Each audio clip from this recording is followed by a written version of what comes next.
இது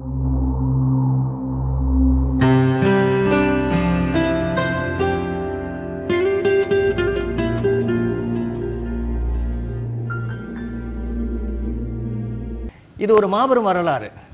இதை கர்த்தர் கிரியை செய்கிறார். ஆதி ஆகமத்திலிருந்து நாம் பார்க்கிறோம், வெளிப்படுத்தின விசேஷம் வரைக்கும் ஒரே ஒரு கதை நடந்து கொண்டு இருக்கிறது. நம்முடைய ஆண்டவர் மனித சரித்திரத்தில் இடைப்படுகிற தேவன். அவருடைய வெளிப்பாடு அவருடைய கிரியைகளாக இருக்கிறது. நாம் இந்த நாட்களிலே மாபெரும் வரலாறை குறித்து பார்த்து கொண்டிருக்கிறோம். சால்வேஷன் டிவி நேயர்கள் அனைவரையும் ஏக்தா நெட்வொர்க் வழங்கும் திருச்சபை அன்றும் என்றும் இந்த நிகழ்ச்சிக்கு அன்போடு வரவேற்கிறோம். ஒரு பெரிய கேள்வி இருந்தது. நாம் பார்த்து கொண்டே வரும்பொழுது கர்த்தர் தன்னுடைய நித்திய இறையரசை நிலையாக ஸ்தாபிக்க போகிறார். அதற்கு முன்பதாக ஒரு பெரிய போர் நடக்கும். இந்த உலகத்தினுடைய நாயகன் என்று சொல்லக்கூடிய ஒருவன் வருவான். எல்லா ஜாதிகளையும் எல்லா ஜனங்களையும் ஒன்று கூட்டுவான். 2 பேருக்கு எதிராக, அதுவும் குறிப்பாக கர்த்தருடைய பிள்ளைகளுக்கு எதிராக, கர்த்தருடைய திட்டத்துக்கு எதிராக அவன் போராடுவான். இஸ்ரவேல் ஜனங்களுக்கு எதிராக எல்லா நாடுகளும் ஒன்று கூடும். இஸ்ரவேல் என்ற ஒரு கூட்டமே இல்லாதபடி அவர்களை அழித்து விட வேண்டும் என்று சொல்லி வரும். அதோடு கூட புதிய இஸ்ரவேலர்களாகிய திருச்சபைக்கு எதிராக அநேக துன்பங்கள், துயரங்கள், பாடுகள் ஏற்படும். போராட்டங்களுக்கு மத்தியிலே நாம் கடந்து செல்ல வேண்டியவர்களாக இருக்கிறோம். இதற்கு மத்தியிலே ஒரு கடைசியாக ஒரு கேள்வி பாஸ்டர் ஜாயன் அவங்க கேட்டாங்க. என்ன கேள்வி கேட்டாங்கன்னா, கடந்த நிகழ்ச்சியில் என்னங்க பார்த்துருக்கலாம், இவெல்லாம் நடக்கும் பொழுது இஸ்ரவேலர்களை குறித்து என்ன, இஸ்ரவேலர்கள் ரட்சிக்கப்படுவார்களா அப்படிங்கிற ஒரு கேள்வி வந்துச்சு. ஏன் உங்களுக்கு அந்த கேள்வி வந்தது? எதற்காக அந்த கேள்வி வந்தது? ஏன்னா இஸ்ரவேலர்கள் பிளைண்டாக இருக்கிறாங்க. ரொம்ப இதனுடைய காரியங்கள் அவங்களுக்கு தெரியல. ஒரு சிலர் தான் ரட்சிக்கப்படுறாங்க. அநேக யூதர்கள் ரட்சிக்கப்பட்டிருக்கிறாங்க. ஆனால் ஒரு பெரிய கூட்டம் ஜனம் இன்னும் ஒரு கள்ள உபதேசம், கிறிஸ்தவம் ஒரு கள்ள உபதேசமே நினைச்சிட்டு இருக்கிறாங்க. மார்க்க வேதம்னு சொல்லுவாங்க. அப்படின்னு அதுக்கு மார்க்க வேதத்துக்கு அது என்னது, கிரேக்க என்ன, heresy, he's a heretic, Jesus is a ஹெரட்டிக்னு சொல்கிறாங்க. ஸோ அதனால் ஒரு பெரிய கூட்டம் யூதர்கள். ஆனால் கர்த்தர் அவங்களுக்கான ஒரு திட்டம் வச்சிருக்கிறாரு. அதற்கான காரியங்கள் பைபிளில் நமக்கு இருக்குது அப்படின்றது இருக்குது, ஒரு தெளிவாக இருக்குது. அதாவது தன்னுடைய ராஜ்யத்தை அவர் ஸ்தாபிக்க போகும்போது கர்த்தர் அவர்களுக்கென்று ஒரு திட்டம் வைத்திருக்கிறார். இப்பொழுது அவர்கள் மறுதளித்தாலும், இயேசுவை மறுதளித்தாலும், சபையை துன்பப்படுத்தினாலும், ஆனால் கர்த்தர் அவர்களுக்கென்று ஒன்று வைத்திருக்கிறார். இப்போ திரும்ப நம்ம ஒரு தடவை பார்ப்போம். ஆதி அப்போஸ்தல சபை ஆரம்பிக்கப்பட்ட போது இயேசுவானவரும் யூத மதத்திலே தான் வந்தார். யூத குடும்பத்திலே தான் வளர்க்கப்பட்டார். அவர்கள் யூதர்கள் படித்த அதே பழைய ஏற்பாட்டை அவர் தான் படித்திருப்பார். பின்பதாக அவர் அதிகமாக ஊழியம் செய்த எல்லாமே சிதறிப்போன அந்த அவர்களுடைய ஆடுகளுக்காக, இன்னும் மற்றவர்களுக்காக அல்ல, முழுவதுமாக இந்த யூத ஜனங்களுக்காக முதலாவதாக அவர் சுவிசேஷத்தை அறிவிக்கிறார். அவருடைய சீஷர்களை அனுப்பும்போது முதலாவதாக நீங்கள் யூதர்களுடைய வீடுகளுக்கு போங்கள் அப்படின்னு தான் சொல்கிறாரு. பின்பதாக நீங்கள் போகலாம். ஏன்னா இயேசுவானவர் இருக்கும் பொழுது கூட அவர் கலிலேயா, செரோஃபனேக்கியா போன்ற மற்ற இடங்களுக்கும் போயிருக்கிறார்.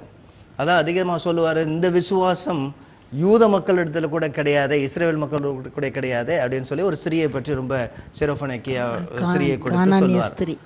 ஆமாம். அப்போ அந்த இடத்துல ஊழியர் நடந்திருந்தாலும் ஒரு கான்சன்ட்ரேஷன், அதாவது ஒருமுகப்படுத்தப்பட்டது அந்த யூதர் ஜனங்களுக்கு ஒன்று. இரண்டாவதாக நாம் பார்ப்போம் என்றால் அவருடைய சீஷர்கள் எல்லாரும் யூதர்கள், யூத மார்க்கத்திலே இருந்தவர்கள் தான். யாருமே கிரேக்கர்கள் கிடையாது. அப்போ முதலாவதாக வந்த சீஷர்கள் அனைவருமே யூத மார்க்கத்தில் அமைந்தவர்கள், யூத முறைமையின்படி தான் செய்து கொண்டிருந்தார்கள். இந்த அப்போஸ்தலர் நடபடிகள் 3வது அதிகாரம் பார்க்கும் பொழுது இயேசுவான ஒரு உயிர்த்தெழுந்து பரிசுத்த ஆவியானவர் வந்த பின்பும் அவர்கள் ஜெப ஆலயத்திற்கு போகிறார்கள். ஆலயத்திற்கு 3ஆம் மணி வேளையிலே எப்படி அவர்கள் தொழுகையை நடத்த வேண்டுமோ அதை அப்படியே செய்து கொண்டிருக்கிறார்கள். அந்த சினகாகுக்கு போயிட்டே இருந்தாங்க. சினகாக்கு மட்டுமல்ல, ஆலயத்திற்கு போகிறார்கள். எல்லா முறைமைகளையும் அவர்கள் கடைபிடிக்கிறார்கள். ஆக இந்த திருச்சபை என்பது ஒரு தனியாக தெரியப்படவில்லை, அதுக்குள்ளே தான் இருந்திருக்கு. அப்போ என்ன நினச்சிருப்பாங்க அவங்க, இயேசுவானவர் இந்த பழைய யூத ஜனங்களை புதுப்பிக்க வந்திருக்கிறார் அப்படின்னு தான் யோசிச்சிருக்க முடியும். அவங்க முதலாவதாக யோசிக்க முடியும். அதுக்கு அடுத்ததாக நான் பார்த்தோம்னா அவங்க 120 பேர் இந்த மேலறையில் இருப்பவர்கள், பரிசுத்த ஆவியான முதலாவதாக பெற்றவர்கள் எல்லாமே யூதர்கள். பின்பதாக நாம் பார்த்தோம்னா இந்த 3000 பேர், கிட்டத்தட்ட 3000 பேர் 2வது அதிகாரத்தில் வரக்கூடியது எல்லாருமே யூதர்கள். பின்பதாக 6வது அதிகாரம் 7வது வசனம், அதாவது 9வது அதிகாரம் 31 தான் சமாரியர்களுக்கு போது, சமாரியர்களும் பாதி யூதர்கள் என்று சொல்ல வேண்டும். சரியாக நாம் சொல்ல வேண்டும் என்றால் யூதர் அல்லாத ஜனங்கள் என்று நாம் பார்க்கும் பொழுது அது 10வது அதிகாரம் கொர்நேலியுடைய வீட்டுக்கு போதா முதல் முறையாக யூதர் இல்லாத இடத்துக்கு போகிறது. அதுவும் நிறைய என்ன சொல்றது, ஆண்டவர் பவர் பாயிண்ட் பிரசன்டேஷன் பண்ணி அவரை கன்வின்ஸ் பண்ணி அனுப்ப வேண்டியதாக இருந்தது. 3 முறை பண்ண வேண்டியது, 3 முறை. உடனே சொல்லுவாங்க, உடனே அதாவது நம்ம ஆளுங்கெல்லாம் பிரசங்கம் பண்ணும்போது அவர் 3 தடவை மறுதளித்ததுனாலே 3 தடவை ஆண்டவர் இப்படி சொன்னார். எப்பொழுதுமே அப்படி 3 தடவைன்னு வந்துச்சுன்னா என்ன, மறுபடியுமாக அழுத்தம் திருத்தமாக இதை நீ மாற்ற முடியாதுங்கிறது அர்த்தம். 3 முறைன்னு சொல்லி அது இந்த சில பைபிள்லாம் இருக்கும், ஒரே முறை 7 முறை 3 முறை அப்படி இருக்கும், அழகாக இருக்கும், சூப்பராக இருக்கும். ஆனால் அப்படி செய்யாதீங்க தயவுசெய்து, அப்படியெல்லாம் கிடையாது. எப்பொழுதுமே சொல்லக்கூடிய நம்பர் எல்லாமே ஒரு குறிப்பிட்ட ஒரு கருத்தோடு சொல்லப்பட்டது. சரி, இப்போ ஆதிய சபை ஆரம்பிக்கப்பட்டது, அவர்களுடைய வந்தவர்கள் இந்த கிரேக்கர்கள் என்று சொல்லி 6வது அதிகாரத்தில் வரும். ஆனால் கிரேக்கர்கள் கிடையாது, கிரேக்க மொழி பேசிய யூதர்கள். அப்போ இருந்தவர்கள் எல்லாமே யூத கிறிஸ்தவர்கள், அதாவது முன்மாறியாக வந்தவர்கள் எல்லாமே யூத கிறிஸ்தவர்கள் தான். ஆனால் பின்னாடி என்ன நடந்தது, இந்த நீங்கள் பார்க்கும் பொழுது இதை குறிப்பாக நாம் என்ன பண்ணணும்னா 2 பகுதி எடுக்கிறோம். ஒன்று அப்போஸ்தலர் நடவடிக்கைகள் 11வது அதிகாரம், அதில் 19வது வசனத்துக்கு பின்பதாக பார்த்தா ஒரு குறிப்பிட்ட மக்கள் என்ன செய்கிறாங்க, இதுவரைக்கும் யூதர்களுக்கு மட்டும் அறிவித்து கொண்டு வந்தவர்கள் இப்பொழுது என்ன செய்கிறாங்க, ஒரு துணிவு எடுத்து கிரேக்கர்களுக்கு அனுப்புகிறாங்க. அந்த துணிவு எப்படி வந்துச்சுன்னா 10வது அதிகாரம் 11வது அதிகாரத்தினுடைய 18 வசனத்துக்கு முன்பதாக. ஏன்னா அவங்க போனோடனே எல்லாரும் சொல்கிறாங்க, ஜெருசலேமுக்கு வந்த பிறகு அவங்க சொல்கிறாங்க, எப்படி நீங்கள் யூதர்கள் அல்லாதவர்கள் மத்தியில் நீங்கள் போய் அவர்களோடு இந்த சுவிசேஷத்தை சொல்கிறதுக்கும் அவங்களோட கலந்துருக்க முடியும் என்று சொல்லும்போது, அவர் கர்த்தர் செய்தார். நம்ம பிரசங்கம் பண்ணிக்கிட்டே இருக்கும்போது பரிசுத்த ஆவியானவர் வந்துட்டார். பரிசுத்த ஆவியானவர் வந்த பிறகு நீ தண்ணீரை எப்படி தடுக்கலாம்னு சொல்லி நாங்கள் கொடுத்தோம் அப்படின்னு சொல்லி அவங்க என்ன சொல்கிறாங்க, அப்படி என்றால் இரட்சிப்புக்கு ஏதுவான மார்க்கத்தை அவர் புறஜாதியாருக்கும் திறந்தார் என்று சொல்லி கர்த்தரை ஸ்தோத்தரிக்கிறார்கள். இதற்கு முன்பதாக 11வது அதிகாரத்தில் குறிப்பாக அவர்கள் யூதர்கள் அல்லாதவர்களிடத்தில் போகிறார்கள். அந்த அந்தியோகியா சபை முழுவதுமாக யூதர்கள் அல்லாதவர்களை கொண்டு கட்டப்பட்ட சபை. இதற்கு பர்னபா அனுப்பப்படுகிறார், ஏன்னா அவருக்கு தான் கொஞ்சமாக தெரியுது. உடனே பர்னபா என்ன செய்கிறார், பவுலை தேடி கொண்டு வருகிறார். ஏன் பவுலை தேடி கொண்டு வருகிறார் நம்ம சொல்லி பார்த்தோம், ஏன்னா பவுலடியார் இதற்காக தெரிந்தெடுக்கப்பட்டவர் சொல்லி அழைப்பு புறஜாதிகளுக்கு மத்தியில் செய்ய வேண்டும் என்று. வேற எதுக்காக பவுலடியாரை தேர்ந்தெடுப்பாங்கன்னு நினைக்கிறீங்க? வேற என்னது, என்ன காரணம் இருக்கும்? யூத மார்க்கத்தை பற்றி நல்லா அறிந்து, யூத மார்க்கத்தை குறித்து இன்னும் அதிகமாக தெரிந்தவராக இருக்கும். அடுத்தது கிரேக்க பாஷை பேசுறவரா இருப்பாரு, கிரேக்க பாஷை பேசுறாரு. ஏன்னா அவர் ரோம குடிமகன், கிரேக்க பாஷை பேசுறார். தர்சு பட்டணத்தில் உள்ள நல்ல ஒரு பணக்காரருடைய மகன். ஆக அவருக்கு இந்த கிரேக்க கலாச்சாரம் தெரிந்திருக்கும். அதற்கு மேலாக கர்த்தர் அவருக்கு வெளிப்படுத்தியிருக்கிறார். என்ன சொல்ல வரீங்க? அவருக்கு முந்தையற்பாட்டை குறித்து எல்லா தெளிவான இதுவும் இருந்துச்சு. அதிலிருந்து தேவ திட்டம் சபையின் மூலமா எப்படி நிறைவேறணுன்ற ரகசியத்தையும் கர்த்தர் அவர் மூலமாக வெளிப்படுத்த, அதுதான் முக்கியமானது. அதாவது கர்த்தர் அவருக்கு கொடுத்திருந்த முழுமையான வெளிப்பாடு என்ன, இந்த சுவிசேஷம் யூதர்களுக்கு மட்டுமல்ல, யூதர்கள் மூலமாக சகல ஜாதிகளும் ஆசீர்வதிக்கப்பட வேண்டும். எங்க நம்ம போயிருக்கோம், ஆதியாகமம் 12:3 அதிகாரம் 3வது வசனத்துல ஆபிரகாமுக்கு கர்த்தர் கொடுத்த அந்த வாக்குத்தத்தம் நிறைவேற வேண்டும் என்றால் அது சபையின் மூலமாக எல்லா ஜாதிகளும் சந்திக்கப்பட வேண்டும், ஆசீர்வதிக்கப்படும். அந்த வெளிப்பாடு, அந்த வெளிச்சம் பவுலடியாருக்கு கொடுக்கப்பட்டிருக்குது. ஆக அதாவது இந்த ஜென்டைல், குளோபல் ஜென்டைல் மிஷன் அப்படின்னு ஆரம்பிக்கணும். அதாவது உலகளாவிய புறஜாதிகள் மத்தியிலே சுவிசேஷ ஊழியம் என்பதையுடைய பெரிய திட்டம் இவருடைய கரத்தில் இருக்குது. அடுத்தது திருச்சபையுடைய திட்டம் இருக்கிறது. அந்தியோகியா சபை மூலம் அவர் அதை செய்ய ஆரம்பிச்சிட்டார். அந்தியோகியா சபைக்கு இந்த தரிசனத்தை கொடுக்கிறார். பவுல் சவுல் பவுலாக மாறும் போது அவர் ஞானஸ்நானம் எடுக்கும் போதே ஆண்டவருடைய அழைப்பு புரஜாதிகளுக்குள்ளே உன்னை நான் சுவிசேஷத்தை அறிவிக்கும்படி தெரிந்து கொண்டேன்னு சொல்லி அநேக பிரபுக்களுக்கு முன்பதாக, ராஜாக்களுக்கு முன்பதாக நீ நிற்ப அப்படிங்கிறார். அது 21வது 22வது அதிகாரத்துலேருந்து கடைசி அதிகாரம் வரைக்கும் அது நிறைவேறதை நான் பார்க்கலாம். நிறைய பேர் சொல்லுவாங்க, அதாவது அவர் தனக்காக வாதாடினார். அவர் தனக்காக வாதாடவே இல்லை. அப்பா என்னை விட்டுருங்கப்பா நான் இப்போ நிறைவேறாதுன்னு சொல்லவே இல்லை. எந்த இடத்துல சொன்னாலும் சுவிசேஷத்தை தான் சொல்லிட்டு இருக்கிறாரு. அதில் முழுமையாக சுவிசேஷம் இருக்கிறது. பவுலடியார் அங்கே வருகிறார். இன்னொரு ஒரு திருத்தம் சொல்கிறேன், சவுல் பவுலாக மாறினாருங்கிற சவுல் என்று சொல்லக்கூடிய வார்த்தை எபிரேய வார்த்தை, அராமிக். அந்த பால் என்பது கிரேக்க பதம். அது எங்கே மாறுறதுன்னு அப்படின்னு நம்ம பார்த்தோம்னா 13வது அதிகாரம் செர்கியூ பவுல் என்று சொல்லி ஒரு பேர் வரும். அதுக்கு பின்பதாக பவுலும் அவரை சேர்ந்தவர்களும் அந்த இடத்துல மாறும்.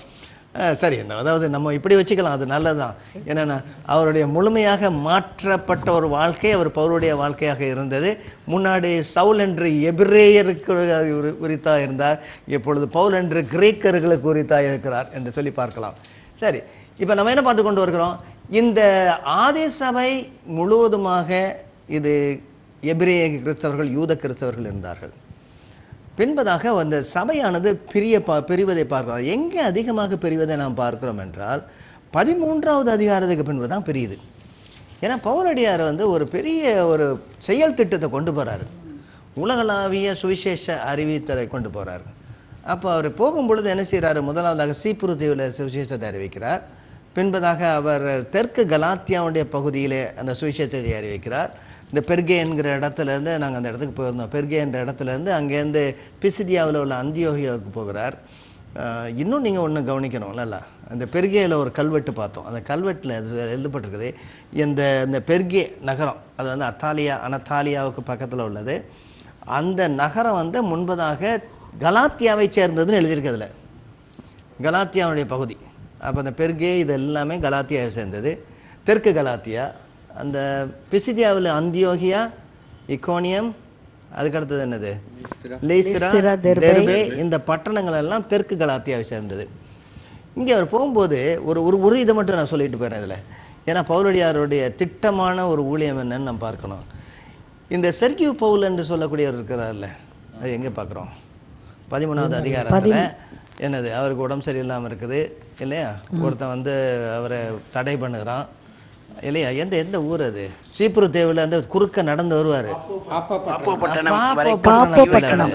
ஆமாம், அப்படியே 160 மைல் தூரம் நடந்து வர்றாங்க. வேடிக்கையாக இருக்குது, தீவு ஃபுல்லாக நடந்து வர்றாங்க. அப்படியே சலோமி பட்டணத்துலேருந்து திரும்ப சாலமி பட்டணத்துலேருந்து இன்னைக்கு சலோமி நம்மளோட வந்திருக்காங்க. அதுலேருந்து கடைசியாக பாப்பை பட்டணத்துக்கு வர்றாங்க. அந்த பாப்பை பட்டணத்தில் உள்ள அந்த அதிகாரிக்கு பேர் என்ன? செர்கியூ பவுல். அவருக்கு ஒரு மந்திரவாதி இருந்தால் அவன் தான் தடுத்து நிறுத்தலாம். உடனே சொல்கிறாரு, உடனே அவர் சத்தம் போட்டுறாரு, அவ்வளோதான், கண்ணு தெரியாமல் போயிடுறான். இந்த செர்கியூ பவுல் இருக்கார்ல, இவருடைய உறவினர் தான் இந்த பிசிதியாவில் உள்ள அந்தியோகியில் ஆட்சி செய்திருக்கிறாரு. அதனால் என்ன சொல்கிறாங்க, இந்த செர்கியூ பவுல் துருப்பு கொடுத்துருக்கணும், நீங்கள் அந்த ஊருக்கு போங்க, நம்ம ஆள் இருக்கிறாரு, உங்களை கவனிச்சுக்கிடுவாருன்னு. ஏன் நான் இதை சொல்கிறேன்னா, எப்போவுமே சுவிசேஷமானது நண்பர்கள் வழியாகவும் உறவினர்கள் வழியாகவும் தெரிந்தவர்கள் வழியாகவும் தான் பரவும். இந்த gospel spreads through the friends and family அப்படிம்பாங்க. இப்படி தான் அந்த நாட்களில் பரவி இருக்குது. இப்போ அங்கே போகும்பொழுது என்னதுன்னா, ஒவ்வொரு இடங்களிலும் இப்போ சபையும் இந்த ஜெபாலயமும் பெரியதை பார்க்கலாம். யூதர்களும், அதாவது யூத மதத்திலே பிறந்த யூதர்களும், யூத மதத்திலே பிறந்த கிறிஸ்தவர்களும், யூத மதத்திலே பிறக்காத கிறிஸ்தவர்களும் எல்லாம் சேர்ந்து ஒரு 2 பிரிவாக பிரிகிறாங்க எல்லா இடங்களிலும். பவுலடியாருக்கு ஒரு முறைமை இருந்துச்சு. என்ன முறைமை? அதாவது 17வது அதிகாரத்தில் தெசலோனிக்கே பட்டணத்துக்கு போயிருக்காரு. அந்த தெசலோனிக்கே பட்டணத்தில் போகும்போது சொல்கிறாரு, அவர் தன்னுடைய வழக்கத்தின்படியே அப்படின்னு இருக்கும். அப்படின்னா ஒரு பேட்டர்ன் இருக்குது அவருக்கு. Paul has a very clear pattern. சின்ன சின்ன காரியம் இல்லை, பெரிய பேட்டர்ன். அது என்ன? முதலாவதாக சுவிசேஷம் யூதர்களுக்கு அறிவிக்கப்பட வேண்டும், யூதர்கள் மூலமாக அந்த இடங்கள் எல்லாம் ஆசீர்வதிக்கப்பட வேண்டும். இதுதான் ஆண்டவருடைய திட்டம். இந்த ஆண்டவருடைய திட்டத்தில் மையத்தில் இருந்தவர்கள் அந்த நாட்களில் யார் என்றால் யூதர்கள். இப்போ ஆண்டவர் யூதர்களுக்குன்னு நிறைய ஒரு பெரிய பொறுப்பை கொடுத்துருந்தார். ஆனால் 2 தவறு செய்தாங்க. அதுதான் பெரிய பிரச்சனை. என்ன 2 தவறாக இருக்கும்? என்ன தவறு செய்தார்கள் அவர்கள்? எதை அவர்கள் இழந்து போனார்கள்? அவர்கள் சரியான அறிவில்லாமல் போனது அவர்களுக்கு என்ன? அதாவது அவர்களுக்கு வைராக்கியம், பவுலடியார் இங்கே எழுதும்போது சொல்ல வைராக்கியம் இருந்தது, ஆனால் அது அறிவுக்கேற்ற வைராக்கியம் இல்லை. என்னது? என்ன சுயநீதியை வச்சாங்க. சுயநீதி எதனுடைய அடிப்படையில் வந்தது? நியாயப்பிரமாணத்தினுடைய அடிப்படையில் வந்தது. ஆமாம். இன்னொன்று என்னது அவங்களுக்கு ஒரு பிரச்சனை? இன்னொரு பிரச்சனை, இயேசு கிறிஸ்துவ மேசியா என்று ஏற்றுக்கொள்ளவில்லை. அவனை என்ன அவர் சொல்கிறாரு, நீ என்னை ஏற்றுக்கொண்டால் நீங்கள் நியாயப்பிரமாணத்தை கடைபிடிக்க வேண்டிய அவசியம் இல்லை, நான் நியாயப்பிரமாணத்தை பூரணமாக இருக்கிறேன். இவர் என்ன சொல்கிறார்? இவர் மோசைக்கு விரோதமாக தேவதூஷணம் பண்ணுகிறார் என்று சொல்கிறார்கள். வேறு இன்னொன்று, ரெண்டு பிரச்சனை அவங்களுக்கு வந்து, ஒன்று அவங்க தான் தேவனுடைய ஜனம்னு நினைச்சாங்க. ரெண்டாவது நாங்கள் அப்படி இருக்கிறதுக்கு காரணம் நியாயப்பிரமாணத்தை நாங்கள் கடைபிடிக்கிறது தான். ரெண்டு இது சொல்றாங்க. அதாவது ஒன்று வந்து எங்களை தான் ஆண்டவர் அழைச்சதுனால எங்களை விட்டா ஆளு கிடையாது. அதாவது அழைப்பை அவர்கள் தங்களுடைய சலுகையாக எடுத்துக்கொண்டார்களே தவிர அதை ஊழியமாக எடுத்துக்கொள்ளவில்லை. இன்னைக்குள்ள நிறைய கிறிஸ்தவங்க மாதிரி இயேசு என் அப்பா அப்படின், உனக்கு மட்டும் அப்பா இல்லை, அவர் இந்த உலகத்துக்கு அப்பா. இயேசு என் சொந்த ரட்சகர். சொந்த ரட்சகர் மட்டும் இல்லைப்பா, உலக ரட்சகர் அவர். எங்களுக்கு அதாவது கர்த்தர் எங்களுடைய ஜாதியையும் எங்களுடைய ஜனத்தையும் ஆசீர்வதித்திருக்கிறார். எங்கள் ஜாதியில தான் வந்தார், அதனால எங்களுக்கு இல்லை நம்ம ஊருக்காரங்க அந்த பேசுவாங்கல்ல, அவங்க செய்த அதே தப்பு. இன்னும் சில பேர் எங்கள் சபையை தான் ஆண்டவர் மனவாட்டியாக எடுத்துருக்காரு, எங்கள் சபை தான் உண்மையான சபை, இதை தவிர வேறு சபையை இந்த உலகத்தில் இல்லைன்னு நினைப்பாங்க. கிணத்து தவளைகள். ரெண்டு தவறு. ஒன்று, கர்த்தர் எங்களை தெரிந்தெடுத்தபடினாலே நாங்கள் விசேஷித்தவர்கள். இரண்டாவது, கர்த்தருடைய கற்பனைகளை செய்ததினாலே நாங்கள் தெய்வ நீதியை சம்பாதித்து கொண்டவர்கள். ரெண்டு பிரச்சனை. ஒன்று இந்த ப்ராப்ளம் ஆஃப் எலெக்ஷன், ரெண்டாவது இந்த ப்ராப்ளம் ஆஃப் செல்ஃப் ரைஜியஸ்னஸ். லா படி நாங்கள் குற்றம் சாட்டப்படாதவர்கள் அப்படின்பாங்க. அடுத்தது கர்த்தருடைய அழைப்பின்படி நாங்களே பெரியவர்கள், எங்களை விட்டால் ஆள் இல்லை. ரெண்டு பிரச்சனைகளும் வந்ததுனால ஊழியத்தை இழந்து போனாங்க. ஊழியத்தை விட வந்த மேசியாவை இழந்து போனாங்க. இந்த பர்டிகுலர் இந்த இதை சொல்லும்போது பவுலடியார் கொரிந்து சபைகள் எழுதும்போது நான் சொல்கிறேன், நான் புத்தீனமாக பேசுகிறேன் அப்படின்னு சொல்லி ஆரம்பிச்சுட்டு இதெல்லாம் சொல்கிறாரு. சகித்துக்கிட்டா நல்லா இருக்கும் புத்தீனமாக பேசுகிறேன்னு சொல்லிட்டு, நான் இவ்வளோ பெரிய ஆள், ஆனால் நான் அதனால இல்லை கிறிஸ்துவினால அப்படின்னு சொல்லி. ஆமாம், அதே மாதிரி வந்து இது என்னது பிலிப்பியர்கள் நிருபத்திலையும் 3வது அதிகாரத்தில் சொல்லுவார், 3வது அதிகாரம் எவ்வளோ பெரிய ஆள் தெரியுமா அப்படின்னு சொல்லுவார். ஆனால் ஒற்றுமைக்காக இது எல்லாத்தையும் நான் விடுறேன் அப்படிங்கிற, சுவிசேஷத்துக்காக விடுறேன் அப்படிங்கிற. குப்பையும் நஷ்டம். அப்போ என்ன நடக்கிறது? இப்போ கடைசியாக வரும்பொழுது அதை எவ்வளவுக்கு அவ்வளவு அதிகமாக யூத மக்கள் அல்லாதவர்கள் கிறிஸ்துவை ஏற்றுக்கொண்டு சபையில் வருகிறார்களோ அவ்வளவுக்கு அதிகமாக இந்த யூதர்கள் கர்த்தரை விட்டு பின்வாங்கி போகிறார். இருக்கிறவங்களையும் கெடுத்துட்டு இருக்காங்க. 3 விதமாக. ஒன்று, இந்த யூதர்கள் கர்த்தரை ஏற்றுக்கொள்ளவில்லை, சபையை ஏற்றுக்கொள்ளவில்லை, அதை முழுவதுமாக, அதாவது சவுல் சீறி பாய்ந்தான் எழுதியிருக்கோம். அதாவது இந்த மாதிரி சொல்கிறவங்களாம் அடித்து கொல்லணியா அப்படிங்கிற அளவுக்கு அவங்க போயிட்டாங்க. அதை சொல்கிறவங்க வந்து கர்த்தருக்கு ஊழியம் செய்கிறவர்கள் என்று சொல்லி அழைக்கப்படுவார்கள் என்று அதாவது போயிட்டாங்க. ஒன்று அது.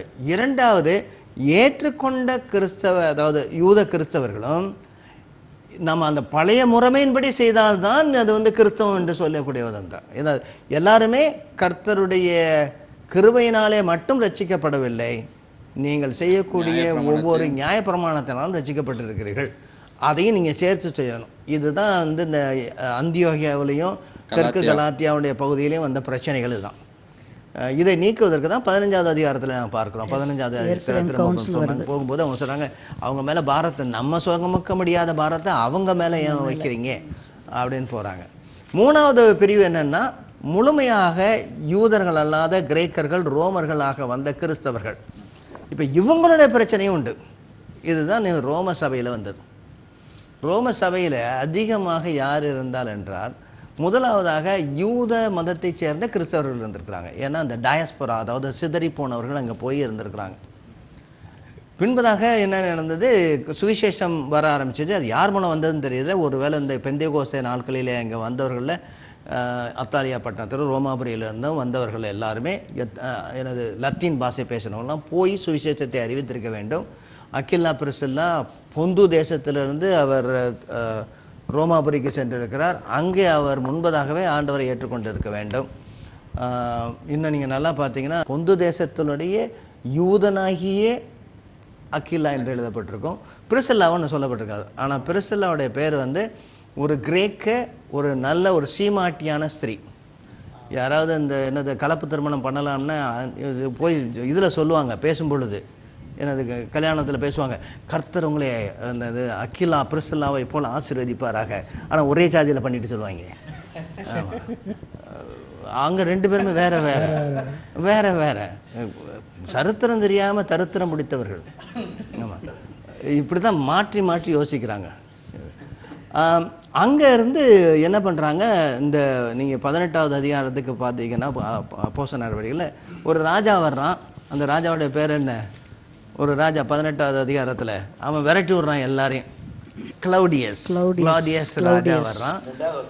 ஆமாம், 2வது வசனம். யூதர் எல்லாரும் ரோமாபுரியை விட்டு போகும்படி கிளவுதிராயன் கட்டளையிட்டபடினாலே எல்லாரையும் விரட்டி அடிக்கிறார். இத்தாலியாவிலிருந்து என்ன அதோடைய பின் சரித்திரத்தை சொல்கிறேன். அந்த சரித்திர குரூஸ்தாஸ் என்று சொல்லக்கூடாது. குரூஸ்தாஸ் அது கிரைஸ்து தான் வந்து தப்பாக எழுதியிருக்காங்க. குரூஸ்தாஸ் என்பவருடைய பெயரினாலே ஏற்பட்ட கலவரத்தினாலே உண்டானதை அடக்கும்படியாக அதை குறித்து பேசக்கூடிய எல்லாரையும் வெளியனுப்புகிறார். அப்படின்னா என்ன நடந்திருக்கும்? சுவிசேஷம் அறிவிக்கப்பட்டது, கிறிஸ்துவை குறித்து பேசிக்கொண்டிருக்கிறார்கள். கிறிஸ்துவை குறித்து 2 பேருமே பேசுகிறாங்க. ஏன்னா யூதர்களும் பேசுகிறாங்க, அடுத்தது வந்து கிரேக்கர்களும் பேசுகிறாங்க, அடுத்தது யூத மதத்தை சேர்ந்த கிறிஸ்தவர்களும் பேசுகிறாங்க. அப்போ 3 பிரிவினர்கள் இருக்கும்போது அவங்களுக்குள்ளே ஒரு பெரிய வாக்குவாதம் வருது. இதை அடக்குவதற்காக என்ன சொல்கிறா, இந்த இதை பேசுகிற எல்லாரும் போ அப்படின்றார். அப்போ யூதர்கள், அடுத்ததாக யூத மதத்தை சேர்ந்த கிறிஸ்தவர்கள், ஒரு சில கிரேக்கர்கள் எல்லாம் வெளியில போ அப்படின்றாங்க. இயேசு கிறிஸ்துவ பத்தி யாரெல்லாம் பேசுனீங்களோ எல்லாரும் வெளியே போகணும்னு அனுப்பிடுறான். அதுல ஓடி வந்தவங்க தான் தெரியல. அப்போ என்னாச்சு, சபை அங்கே வந்துருச்சு. முன்னாடியே பவுலடியார் போறதுக்கு முன்னாடியே 18வது அதிகாரத்தில் இவங்க கொரிந்து பட்டணத்தில் இருக்கும்போது அங்கே சபை கட்டப்பட்டுச்சு. அந்த சபையில் என்ன ஒரு பிரச்சனையை நீங்கள் கவனிக்கணும். அந்த சபையில் அதிகமாக முதலாவதாக யூதர்கள் இருந்தாலும் பின்பதாக அதிகமாக கிரேக்கர்கள் வர ஆரம்பித்தாங்க. கிரேக்கர்கள் அதிகமாக வரும்பொழுது இப்போ 2 பேருக்கும் பிரச்சனை வந்தது. யூத கிறிஸ்தவர்களுக்கும் கிரேக்க கிறிஸ்தவர்களுக்கும் ஒரு கருத்து வேறுபாடு வருது. யூத கிறிஸ்தவர்கள் என்ன சொல்லுவாங்க, நாங்கள் இதைத்தான் சாப்பிடுவோம், இதெல்லாம் சாப்பிட மாட்டோம், எங்களுக்குன்னு ஒரு சுத்த பிராணிகள் உண்டு, அசுத்த பிராணிகள் உண்டு. நீங்கள் அசுத்த பிராணியோடு கூட நாம் வந்து என்ன சொல்ற கர்த்தருடைய பந்தியை ஆராதிக்க முடியாது. நீங்கள் கொண்டு வர அந்த இதெல்லாம் வந்து சரியானபடி கொஷேர் மீல் என்று சொல்லுவாங்க, கொஷேர் முறைப்படி செய்யப்பட்டதில்லை, அதனால் நாங்கள் சாப்பிட முடியாது.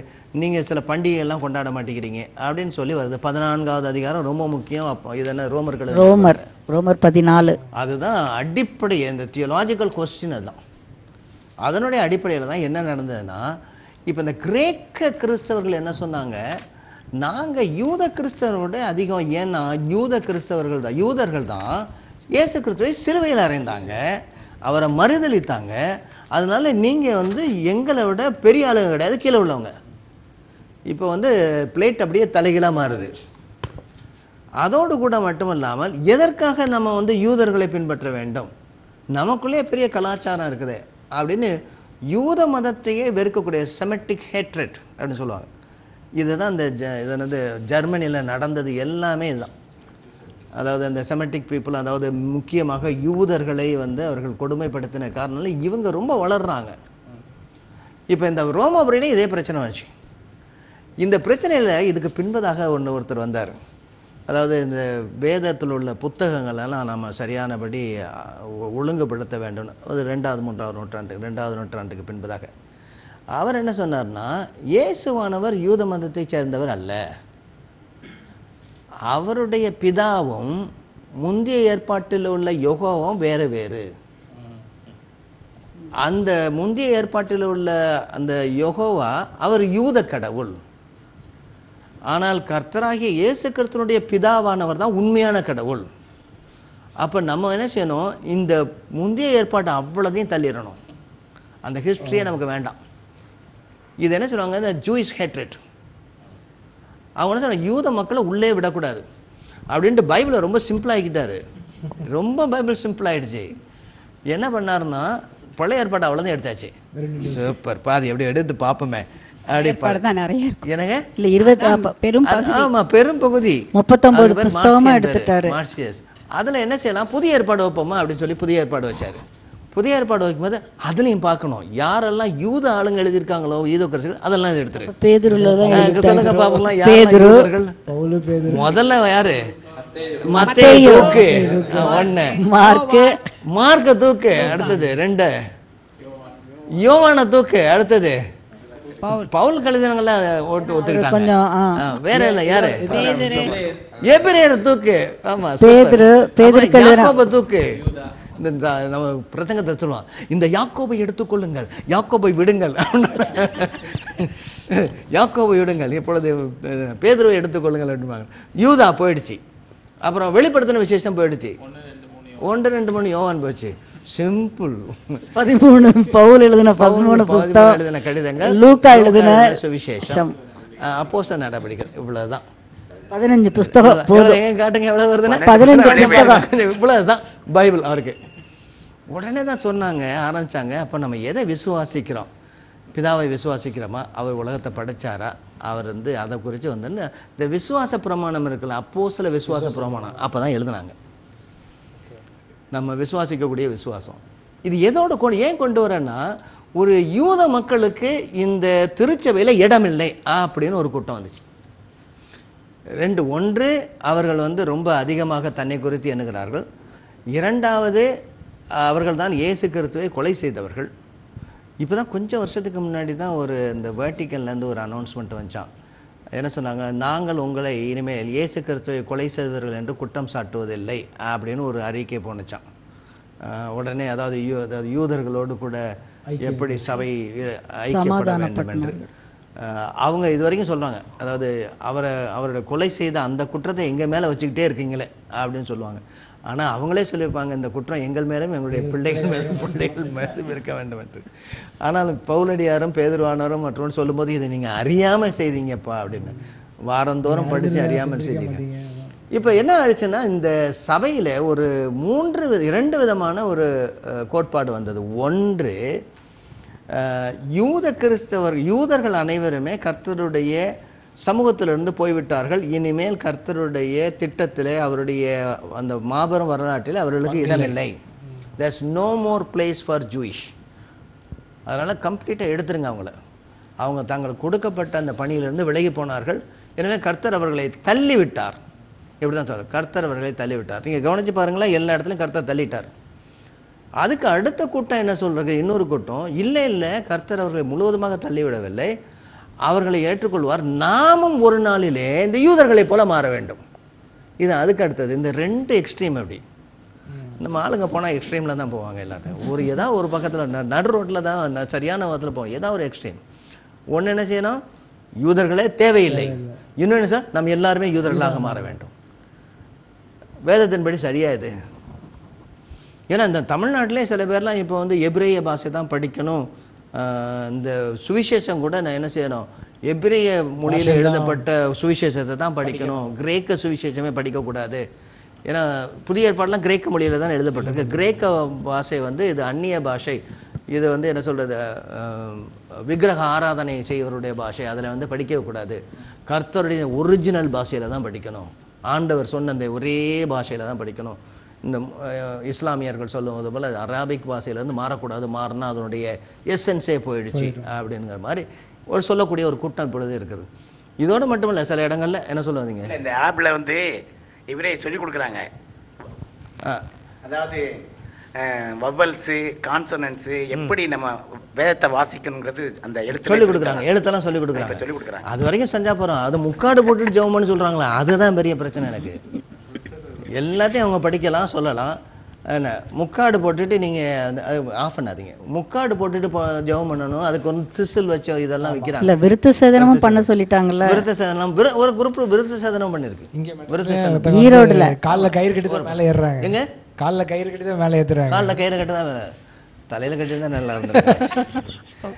இப்போ நம்ம என்ன கேள்வி என்ன நம்முடைய இதில், இஸ்ரவேலை கொடுத்து கர்த்தர் ஏதாவது ஒரு பங்கு வைத்திருக்கிறாரா, ஏதாவது ஒன்று வைத்திருக்கிறாரா என்று சொல்லி பார்க்க வேண்டும். நம்ம இந்த நிகழ்ச்சியில் நேரம் இல்லை, அடுத்த நிகழ்ச்சிக்கு நேராக போவோம். ஆனால் அடிப்படையானது இந்த பிரச்சனை தான். அருமையானவர்களே, கர்த்தர் ஒரு பலாதியான திட்டத்தை வைத்திருக்கிறார். நீங்கள் போடுற திட்டமோ நான் போடுற திட்டமோ அல்ல.